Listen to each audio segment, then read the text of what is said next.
Hello student. तो आज हम आप लोग को बताने जा रहे हैं कि इक्विवेलेंट कैपेसिटेंस कैसे निकलता है। उसमें बहुत सारा पॉइंट होता है। जैसे सर्किट को प्रॉब्लम सोल्व करने के लिए आपको बहुत सारा पॉइंट की जरूरत होता है। इसमें बहुत सारा मेथड होता है। एक मेथड पर जो है ना इक्विवेलेंट कैपेसिटेंस नहीं निकल पाता है, तो उसके लिए जो है ना हम डिफरेंट मेथड बात कर रहे हैं कि किस किस मेथड से आप इक्विवेलेंट कैपेसिटेंस निकाल सकते हैं। तो देखिए आज का आपका क्लास है equivalent capacitance.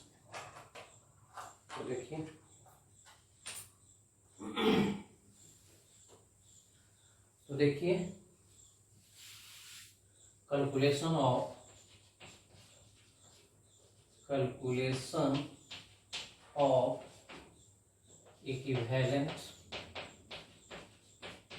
Equivalent capacitance. Calculation of equivalent capacitance.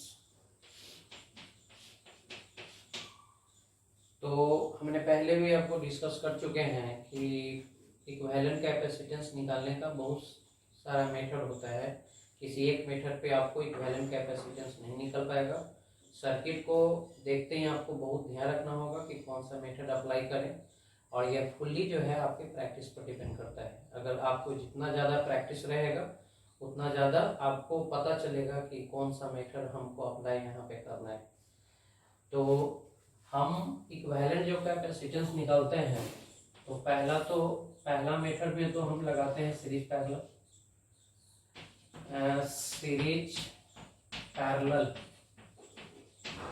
Parallel method लगाते हैं। दूसरा में आप लगाते हैं, जैसे मान लेते हैं कि सीरीज पैरेलल आपको नहीं पता चल रहा है, तो उसके बाद पॉइंट मेथड देखिएगा। Points method. अगर पॉइंट मेथड्स आपको पता नहीं चलता है तो आप बैलेंस बीट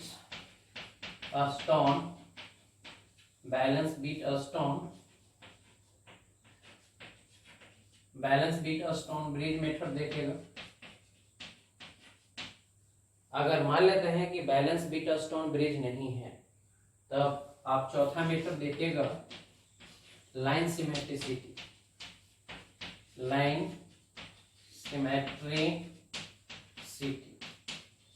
अगर लाइन सिमेट्रिसिटी नहीं पता चल रहा है तो आप पाथ सिमेट्रिसिटी देखिए, path symmetricity method.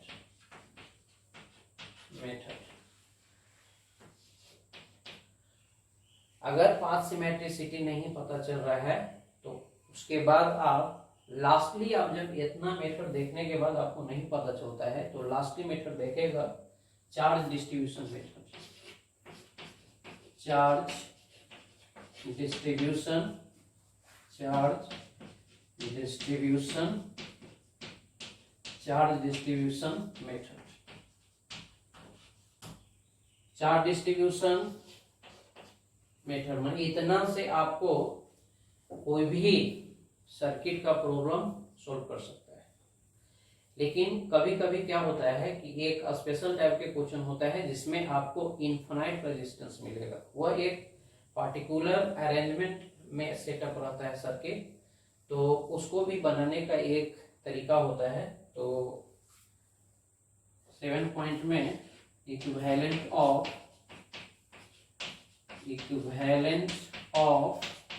Infinite कैपेसिटेंसेस।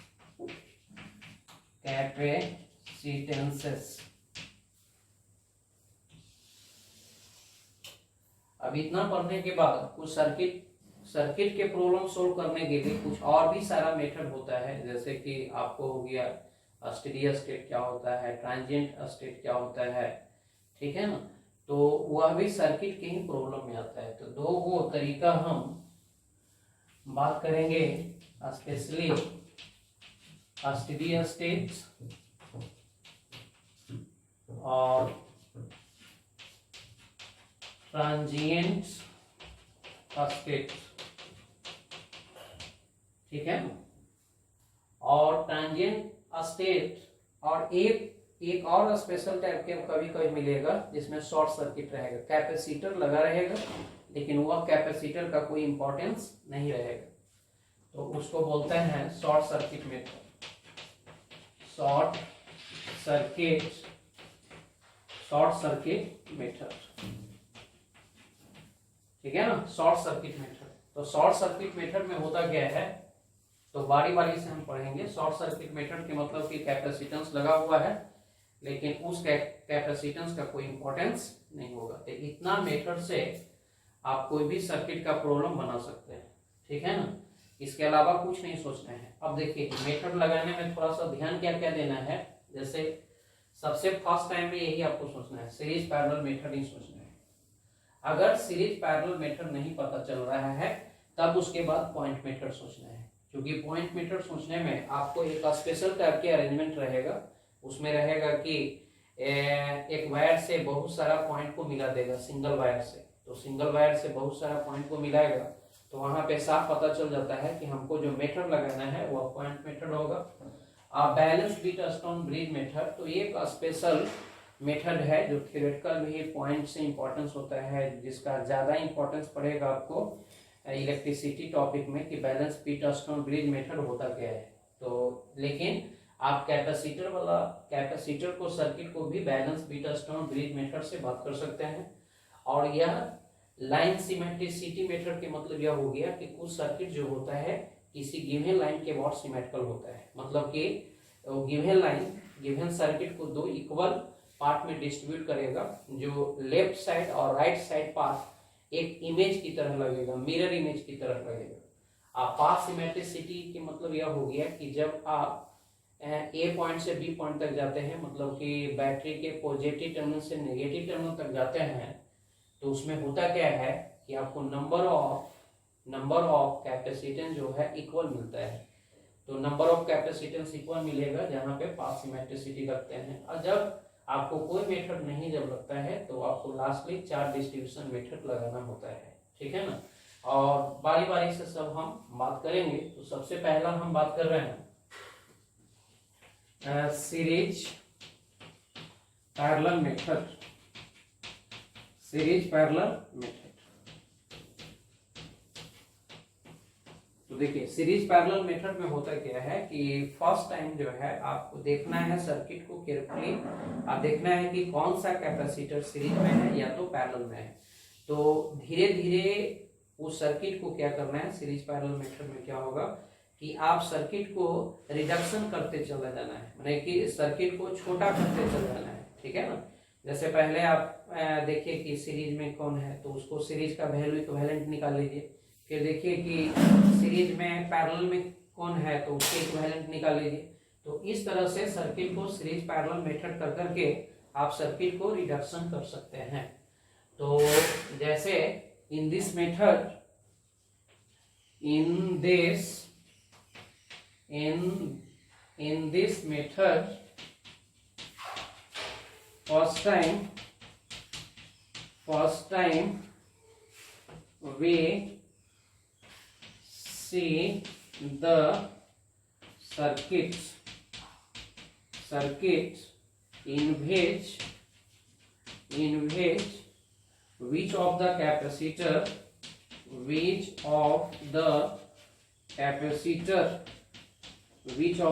capacitors either series or parallel, then find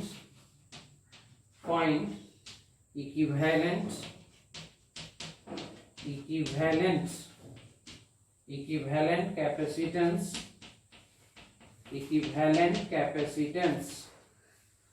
of that capacitors,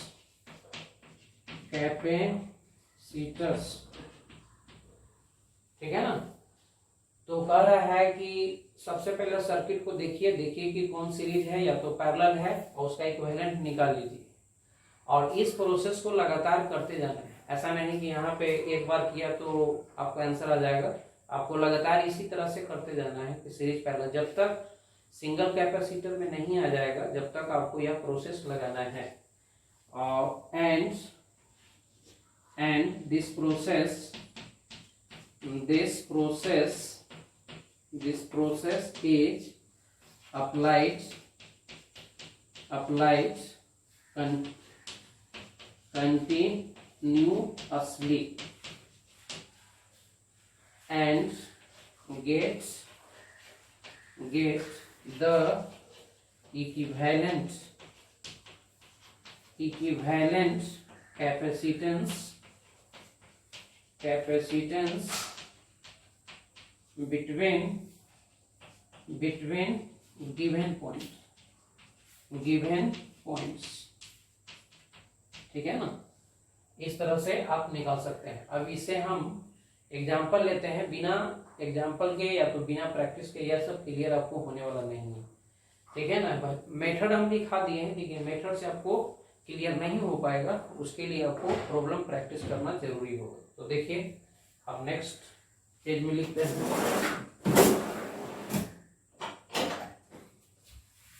जैसे देखिए एग्जाम्पल हम बात कर रहे हैं कि कैसा सिचुएशन होगा। जैसे मान लेते हैं कि एक सर्किट है,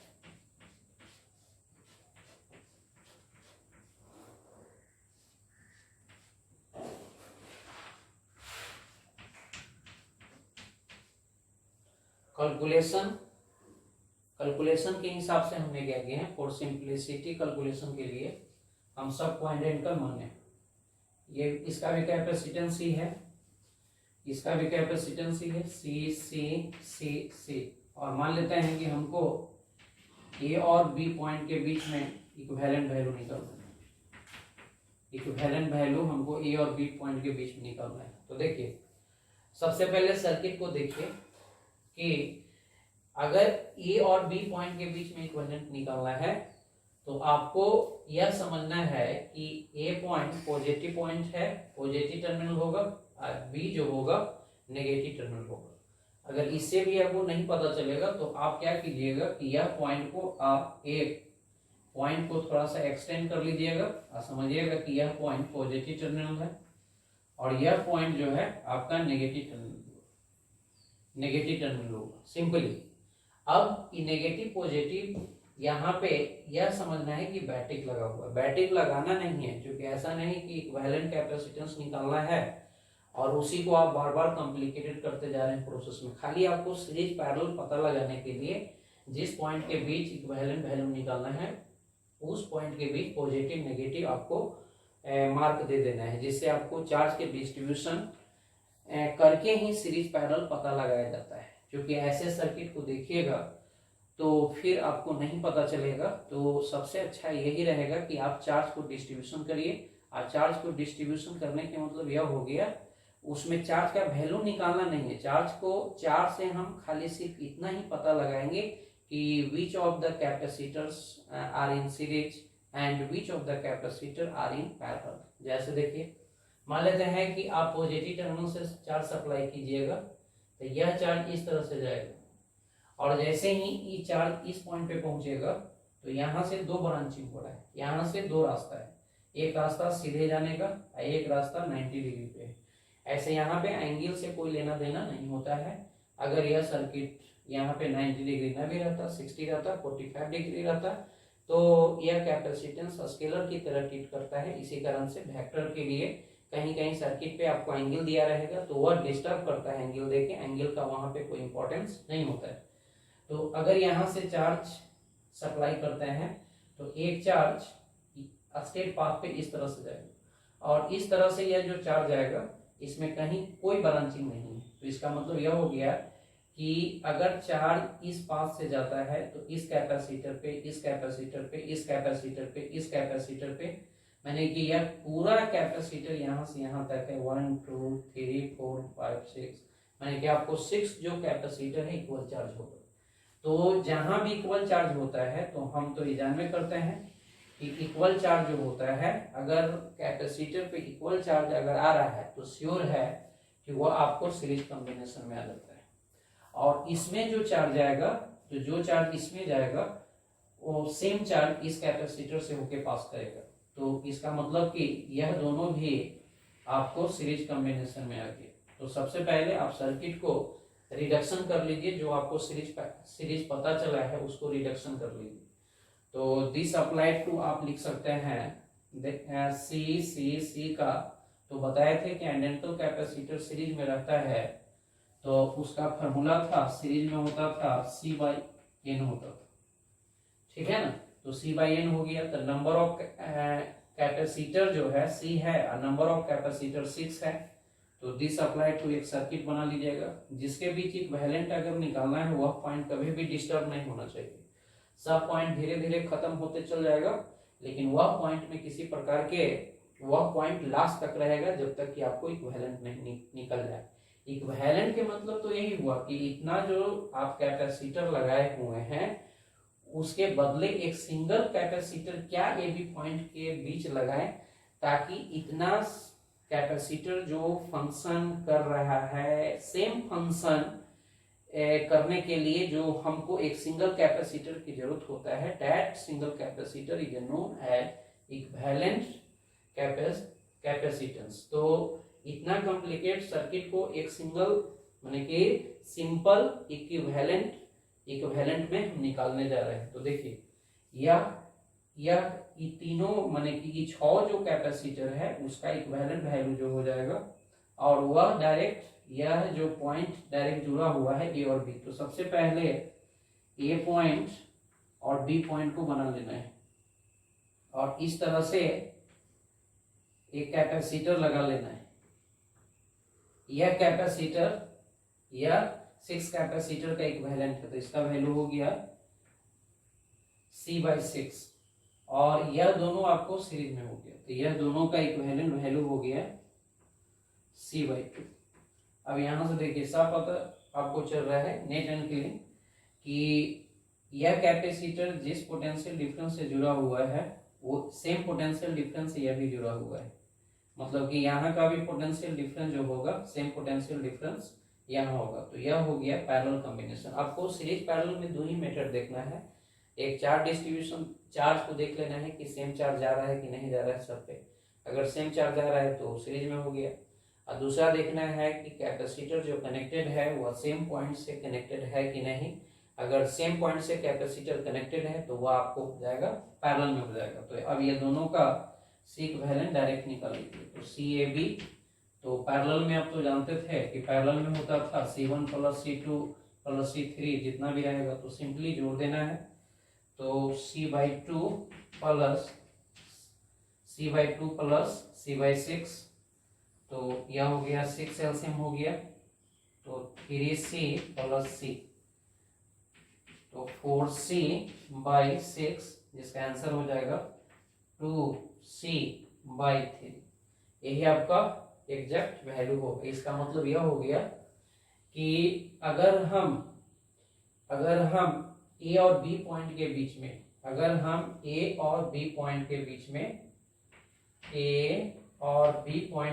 में अगर सिंगल कैपेसिटर 2C/3 लगाएंगे और तो वह सेम वर्क करना स्टार्ट करेगा। जैसे यह हो गया बैटरी, ठीक है ना, यह हो गया बैटरी। तो अगर कोई बैटरी लेता है, जैसे जो बैटरी यहाँ होना चाहिए वही बैटरी यहाँ होना चाहिए। तो इसका मतलब कि अगर कोई बैटरी लेता है, ठीक है ना, तो वह बैटरी इसमें उतना ही एनर्जी स्टोर करेगा जितना यह सब मिलके एनर्जी स्टोर करेगा। तो दैट विल बी इक्विवेलेंट हो गया। अब इतना सर्किट को सिंपल सर्किट में कन्वर्ट कर दिया गया है।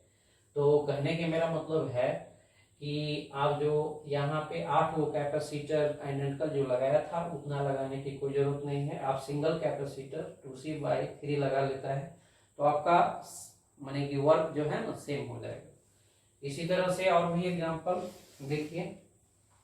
एग्जांपल जैसे इस पॉइंट में ही अगर मान लेते हैं कि यह और यह पॉइंट के बीच में निकालना होता, जैसे मान लेते हैं यह पॉइंट कुछ B है ही, एक पॉइंट यहाँ C हम नाम दे देते, तो B और C के बीच में अगर निकालना होता तो फिर यहाँ से टर्मिनल को बढ़ाते तो चार्ज यहाँ भी दो पार्ट में बढ़ जाता। एक चार्ज इस तरह से ऐसे निकल जाता और एक चार्ज इस तरह से ऐसे निकल जाता। क्योंकि जब भी चार्ज देते हैं तो आपको टारगेट होता है कि पॉजिटिव टर्मिनल से जितना अमाउंट ऑफ चार्ज निकला same amount of charge negative terminal में जाना चाहिए, ठीक है ना।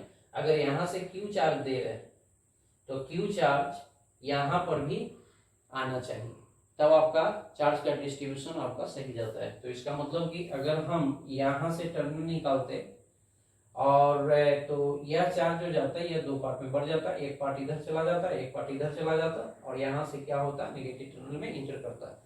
समझना यही है पॉइंट कि अगर हमको जिस पॉइंट के बीच में इक्विवेलेंट निकालना है वह पॉइंट ही बैटरी से जुड़ा हो रहता है और वही बैटरी चार्ज को सप्लाई करता है। तो वह गिवन सर्किट में जितना चार्ज सप्लाई हुआ सेम चार्ज को सप्लाई करने के लिए एक सिंगल कैपेसिटर की क्या जरूरत होता है। तो हम क्या करते हैं कि जो पॉइंट के बीच इक्विवेलेंट निकालना है उसी पॉइंट के क्रॉस एक सिंगल कैपेसिटर समझते हैं कि सी इक्विवेलेंट C1 C2 कोई भी नाम दे सकते हैं, या तो C देके और ई दे दीजिएगा, जो नाम देना है दे सकते हैं। तो देखिए यहाँ पे नेक्स्ट एग्जांपल मान लेते हैं कि एक कैपेसिटर है, दूसरा कैपेसिटर है, तीसरा कैपेसिटर है, चौथा कैपेसिटर है और एक डायगोनली लगा दी है पांचवा कैपेसिटर। और हमको यहाँ पे इस पॉइंट के बीच में निकालना है, जैसे यह पॉइंट ए हो गया और यह पॉइंट बी हो गया, तो ए और बी पॉइंट के बीच में इक्विवेलेंट कैपेसिटेंस निकालना है कि क्या होता है। तो देखिए कुछ नहीं करना है, आप इस पॉइंट से इस पॉइंट को एक्सटेंड कर लेना है। समझना है कि यह पॉजिटिव टर्मिनल है और यह नेगेटिव टर्मिनल है। हमको टारगेट है कि चार्ज यहाँ से देंगे और चार्ज यहाँ से निकालेंगे, क्योंकि यह एक बैटरी से जुड़ा हुआ रहता है। लेकिन सीरीज पैरेलल मेथड में आपको बैटरी का पोटेंशियल का कोई जरूरत नहीं पड़ता है, ना चार्ज किसी पे निकालने की जरूरत होता है। खाली एक तरीका है कि सीरीज पैरेलल हमको पता चल जाना चाहिए। तो मान लेते हैं कि अगर यहाँ से चार्ज देते हैं पॉजिटिव टर्मिनल से, तो ए पॉइंट पे जैसे ही चार्ज पहुंचता है तो यहाँ से ब्रांचिंग हो जा रहा है। ब्रांचिंग में 3 ब्रांचिंग, तो 3 ब्रांचिंग है। इसका मतलब यह हो रहा है कि अगर कोई चार्ज अगर इस पाथ को फॉलो करेगा तो जो चार्ज इस कैपेसिटर से पास करेगा वही चार्ज इस कैपेसिटर से पास करेगा। क्योंकि बीच में कहीं पे कोई ब्रांचिंग नहीं है तो चार्ज का डिस्ट्रीब्यूशन नहीं होगा। इसका मतलब कि इस पाथ से जो चार्ज जाएगा वो दोनों कैपेसिटर से होते हुए जाएगा। तो यह दोनों कैपेसिटर ये आपको सीरीज में होगा। और अगर इस पाथ से चार्ज जाएगा वह भी चार्ज ये दोनों कैपेसिटर से सेम चार्ज होके जाएगा, तो यह भी हो गया सीरीज कॉम्बिनेशन हो गया। और इससे जो चार्ज आएगा वो तो सीधे एक सिंगल कैपेसिटर से बी पॉइंट पे पहुंच जाएगा। तो जब भी चार्ज आप यहाँ से एंट्री मारता है तो वहां से डायरेक्ट उसको टारगेट होता है बी पॉइंट पे पहुंचना, ठीक है ना। यहाँ से एंट्री मारेगा तो उसको बी पॉइंट पे होता है। तो जब भी कोई चार्ज किसी पॉइंट से एंट्री मारता है तो उसका डायरेक्ट टारगेट होता है कि नेगेटिव टर्मिनल के पास पहुंचे। अब देखिए अब सर्किट आपको पता चल चुका है, यह दोनों सीरीज में है। तो आप पहले पॉइंट को मेंटेन रखिएगा ए और बी।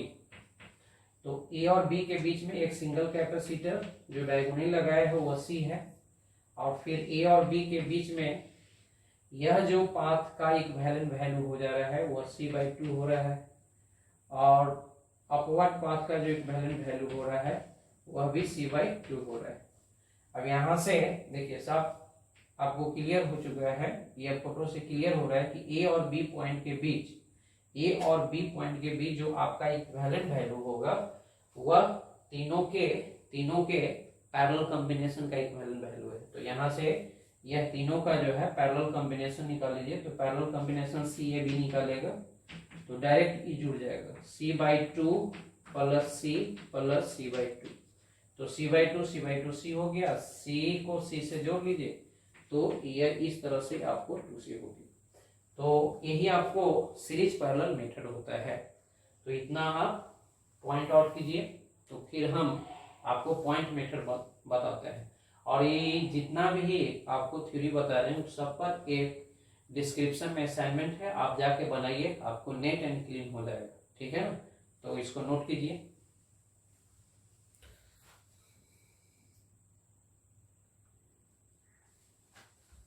हाँ तो देखिए अब पॉइंट मेथड बताने जा रहे हैं। Points method.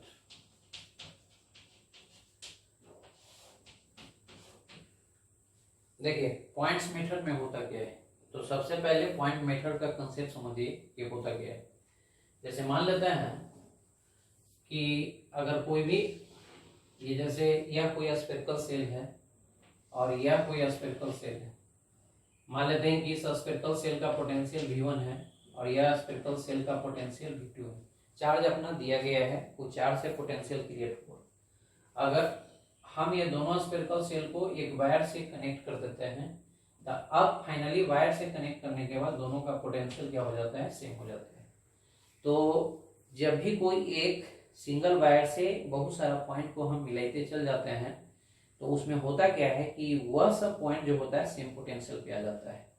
और इसी मेथड को हमको सर्किट में यूज करना है। तो पॉइंट मेथड में कब अप्लाई कीजिएगा, तो आपको ऐसा लगे कि बहुत सारा पॉइंट जो है, various point have same potential and other various point has other potential. मतलब कि ऐसा लगे कि जो सर्किट में बहुत सारा पॉइंट दिया हुआ है, तो देखने से साफ पता चल जाना चाहिए कि यह सब जो पॉइंट है वह सेम पोटेंशियल पे है, और यह सब जो पॉइंट है वो अदर सेम पोटेंशियल पे है। तो वहां पे आप डायरेक्टली पॉइंट मेथड लगा दीजिएगा, तो आपको सीरीज पैरेलल पता चलने लगता है। और ऐसे जो सर्किट दिया रहता है तो आपको नहीं पता चलेगा कि सीरीज में है पैरेलल में।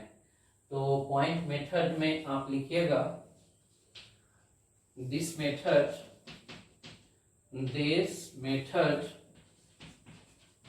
is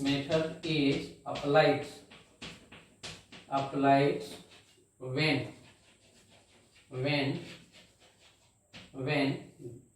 the some different points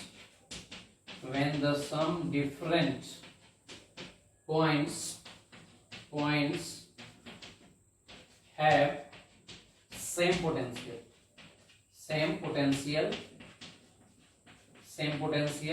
and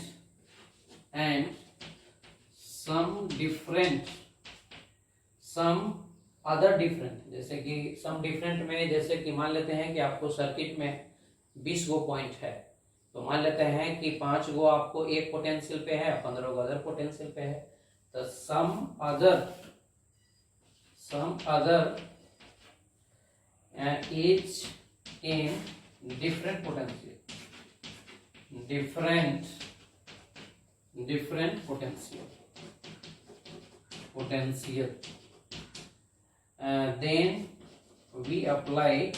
then we apply the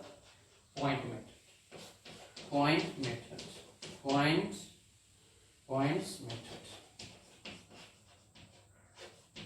ठीक है, एग्जांपल से क्लियर करते हैं। अब देखिए बार बार हम एक पॉइंट को रिपीट कर रहे हैं यार, कि जब तक आपको प्रैक्टिस नहीं होगा क्वेश्चन नहीं सॉल्व होगा।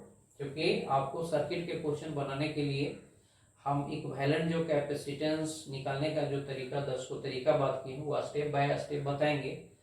तो उसके साथ असाइनमेंट को बनाना श्योर है। अगर असाइनमेंट बनाएगा तो तब आपको पता चलेगा कि किस टाइप के सिचुएशन हो रहा है, और एग्जाम में आपको देखते ही दिमाग में हिट करेगा कि हमको यहाँ पे कौन सा मेथड लगाना है। और ऐसे प्रैक्टिस नहीं कीजिएगा तो आपको नहीं पता चलेगा। तो fully equivalent calculation of equivalent capacitance जो होता है, calculation of equivalent capacitance fully आपके प्रैक्टिस पे डिपेंड करता है। तो देखिए इस पे एग्जांपल हम ले रहे हैं। जैसे मान लेते हैं कि एक सर्कल है और यहां से कैपेसिटर लगा हुआ है। इस टाइप के कैपेसिटर हमने जोड़ दिए। यह पॉइंट ए है और सरकमफेरेंस पे पॉइंट बी। ठीक है ना, सबका यह वैल्यू है 2c, यह है c, 3c, c इस टाइप के। तो बोला है कि ए और बी पॉइंट के बीच में इक्विवेलेंट कैपेसिटेंस बताइए कि ए और बी पॉइंट के बीच में इक्विवेलेंट कैपेसिटेंस क्या होगा। तो देखिए सर्किट फुल्ली प्रैक्टिस पे डिपेंड करता है। तो आप देखिए बी पॉइंट यह पूरा जो है सबका पोटेंशियल सेम होगा, क्योंकि गिवन जो पॉइंट है यह जो पॉइंट है और यह जो पॉइंट हुआ, इसका भी पॉइंट हुआ, मैंने प्रत्येक कैपेसिटर कोई ना कोई पॉइंट से जुड़ा होता है। अगर आप इसको नेमिंग कर दें कि मान लेते हैं कि यह पॉइंट ए है, ये पॉइंट बी है। अगर हम इस कैपेसिटर की बात करें तो पॉइंट ए और सेंटर पॉइंट को हम नाम ओ दिए। तो मान लेते हैं कि इस कैपेसिटर की बात करें तो ए और ओ से जुड़ा हुआ है। फिर इस कैपेसिटर की बात करें तो ओ, इस पॉइंट का नाम 1 दे देते हैं। फिर इस कैपेसिटर की बात करें तो ओ और इस पॉइंट से जुड़ा हो जिसका नाम 2 दे देते हैं। और ओ और इस कैपेसिटर की बात करें तो इसका नाम 3 दे देते हैं। यह सब नेमिंग कर दिए। अब देखिए हो रहा है क्या कि यहाँ पे पॉइंट जो बी है, आप समझिए कि एक वायर से ए पॉइंट को जोड़ दिया गया है और ए पॉइंट को सेकेंड पॉइंट से जोड़ दिया है और सेकेंड पॉइंट को थर्ड पॉइंट से जोड़ दिया है। थर्ड पॉइंट भी बी पॉइंट से जुड़ा हुआ है। इसका मतलब यह हो गया कि बी और 1 के बीच कोई कैपेसिटर नहीं है। तो बी और 1 के बीच कोई कैपेसिटर नहीं है तो बी का जो पोटेंशियल होगा वही सेम पोटेंशियल 1 का होगा। फिर 1 और 2 के बीच में कोई कैपेसिटर नहीं है तो यह और यह भी सेम पोटेंशियल पे होता है। और 2 और 3 के बीच में भी कोई पोटेंशियल नहीं है, कोई कैपेसिटर नहीं है तो यह और यह पॉइंट भी सेम पोटेंशियल पे होता है। तो ऐसा हो रहा है कि यह पूरा जो पॉइंट है वह एक सिंगल पोटेंशियल पे माने सबका पोटेंशियल सेम है। तो आप यहाँ पे पॉइंट मेथड अप्लाई कीजिएगा जिससे आपको सर्किट को सोल्व करने में आसान होगा। और प्रैक्टिस जब अच्छा हो जाएगा तो आपको बिना पॉइंट को अरेंज किए हुए डायरेक्ट आंसर लिख सकता है। लेकिन अभी बेसिकली जो है आपको थोड़ा सा सर्किट को सजाना होगा। तो देखिए आप इसको कैसे कीजिएगा, तो B1 2 3 ये सब कॉमन पॉइंट है, मतलब कि B1 2 3 यह जो है सब कॉमन पॉइंट को घेर लीजिए। मान लेते हैं कि यह पॉइंट को नाम हम इस तरह से मार्क कर लीजिएगा कि यही पॉइंट मेन बी है। 1 2 3 आप 1 2 3 नेमिंग आप किए हैं, मेन आपका पॉइंट बी है। यानी जो बी है वही 1 है, जो 1 है वही 2 है, 2 है जो 3 है, मतलब सब कॉमन पॉइंट। और एक पॉइंट आपका ए है। देखिए डिफरेंट पॉइंट देख लीजिए। तो यहां से B1 2 3 एक पॉइंट पे आ गया, ए को अलग कर दिए, अलग हो गया। आप ओ, तो ओ को आप इंटरमीडिएट में लीजिएगा। जब भी ओ पॉइंट को लीजिएगा वह इंटरमीडिएट में लीजिएगा। इंटरमीडिएट के मतलब हो गया कि जिसके बीच इक्विवेलेंट निकालना है उसी के बीच में अगर 2 पॉइंट है तो ऊपर नीचे ले लेना है, 5 पॉइंट है तो ऊपर नीचे लेके साइड में वो बीच में ले लेना है। तो कहने के मतलब यह है कि जहां भी इंटरमीडिएट पॉइंट होता है उसको ए और बी के बीच में जितना भी पॉइंट लेगा सब इंटरमीडिएट पॉइंट होगा, जिससे सर्किट को सोल्व करने में आसान होगा। अब देखिए जिसके बीच में जो लगा हुआ है अब लगाना स्टार्ट कीजिए। देखिए ए और ओ के बीच में एक कैपेसिटर होगी, यह कैपेसिटर हो गया सी। फिर बी जो है वही 1 है, तो 1 और ओ के बीच में एक कैपेसिटर है, तो 1 और ओ, तो यहां से एक कैपेसिटर होगी जिसका वैल्यू है 2C। फिर O और 3 के बीच में, तो O और 3, तो 3 तो पॉइंट ए ही है, तो O और 3 के बीच में एक कैपेसिटर हो गया जिसका वैल्यू है 3C। और O और 2 के बीच में एक कैपेसिटर है, तो O और 2 के बीच में एक कैपेसिटर हो गया जिसका वैल्यू है C।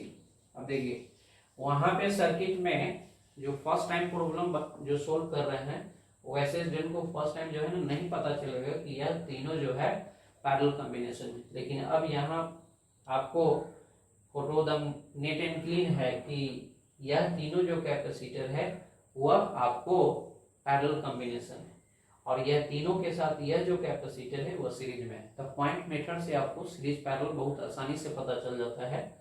और ऐसे थोड़ा सा प्रैक्टिस ज्यादा रहेगा तब पता चलेगा, ऐसे जो है ना प्रैक्टिस ज्यादा रहेगा तब पता चलेगा, ठीक है ना।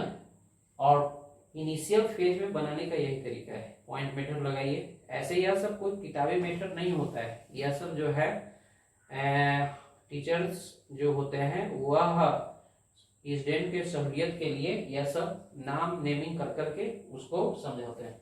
अब यहाँ से साफ इंडिकेट हो गया कि यह तीनों जो हो गया आपको पैरेलल कॉम्बिनेशन में आ गया। तो पैरेलल में तो सिंपली जुड़ जाता है, द 2C और C, 3C और 3C 6C।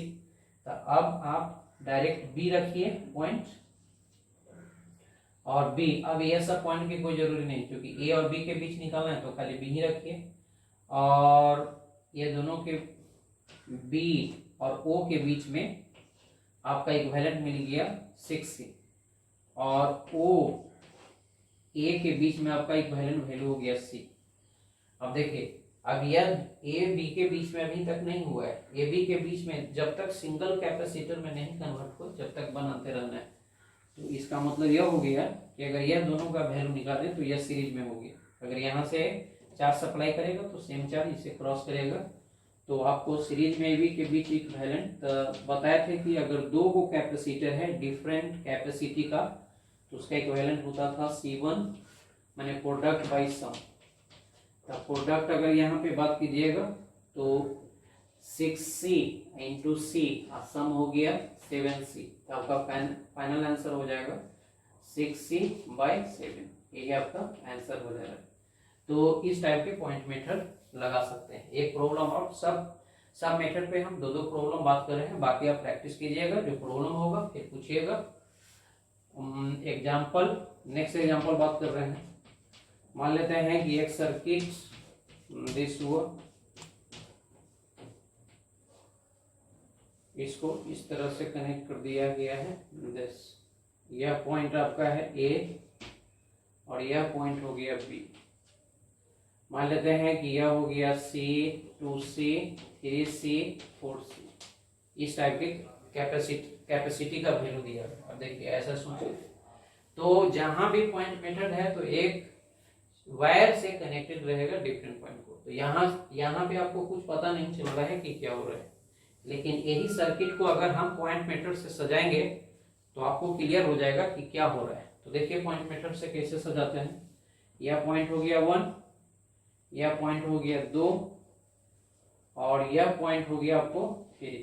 अब इसको सजाइए, देखिए यह पॉइंट और यह पॉइंट कॉमन पॉइंट पे आ गया, और यह पॉइंट और यह पॉइंट यह कॉमन पॉइंट पे आ रहा है। तो इसका भी नाम दे दीजिए 1, 2 यहाँ रखिए और 3 यहाँ रखिए और 4 यहाँ रखिए, ठीक है ना। इस टाइप की नेमिंग कर लीजिए। अब देखिए सजाइए तो इसको, A पॉइंट जो है वही 1 पॉइंट और 3 पॉइंट एक साथ ले लेंगे, तो यह सब कॉमन पॉइंट होगी। फिर देखिए 2 और 4 2 और 4 के बीच में कोई कैपेसिटर नहीं है, डायरेक्ट एक पॉइंट से जुड़ा हुआ है। तो 2 और 4 एक कॉमन पॉइंट होगी। और फिर B, तो B एक अलग पॉइंट हो जा रहा है जिसको A और B के बीच निकालना है। अब कैपेसिटर को लगाइए A और 2 के बीच में, चाहे तो 1 और 2 के बीच में, तो 1 और 2 के बीच में कैपेसिटर इस तरह से लगा दिए। फिर 2 और 3 के बीच में, तो 2 यहाँ है 3 यहाँ है, तो इसी के बीच में लग गया 2 और 3 के बीच में, इसका वैल्यू C है, यह 2C है। और 3 और 4 के बीच में, तो 3 4 इसी पॉइंट में है, तो 3 और 4 के बीच में एक कैपेसिटर लग गया, सब कॉमन पॉइंट पे है। और फिर 4 और B के बीच में, तो 4 और B के बीच में यह कैपेसिटर लग गया जिसका वैल्यू 4C है। अब देखिए साफ पता चल रहा है कि अब उतना पॉइंट नहीं शो करना है, जिसके बीच निकालना है वो A लिखिए। इंटरमीडिएट पॉइंट को कुछ आप अपना नाम दे दीजिए, इंटरमीडिएट पॉइंट 2 और 4 में से किसी को कुछ दे सकते हैं, नहीं तो छोड़ दीजिए, डायरेक्ट यहाँ पे B दे दीजिए। और यह तीनों का यह लास्ट में देख लीजिए कि कितना था, यह था आपको 3C था। यह हो गया आपको पैरेलल में 6C और यहाँ पे हो गया 4C। अब C इक्विवेलेंट निकालिएगा तो प्रोडक्ट बाई सम, तब प्रोडक्ट हो गया 6C इंटू 4C, सम हो गया आपको 10C। काट दीजिए तो यह आपको हो जाएगा 2.4C, ये आपका आंसर हो गया। तो इस तरह से आप अब जाके प्रैक्टिस करिए। प्रैक्टिस करने के बाद जो प्रॉब्लम होगा वह सब मैंने पूछा कीजिए कि किस टाइप के प्रॉब्लम हो रहा है, तो आप जो है नोटिफिकेशन में बोलिए किस टाइप के प्रॉब्लम हो रहा है, तो उससे रिलेटेड और प्रॉब्लम डालेंगे। और इससे रिलेटेड और भी वीडियो देखना चाहता है, बैक वाला वीडियो, तो आपको चैनल का नाम है IPC बाई प्रदीप सर, जिसमें आपको बहुत सारा वीडियो नेट एंड क्लीन मिल जाएगा। तो ठीक है, नेक्स्ट क्लास में बात करते हैं। ओके, बाय, जय हिंद।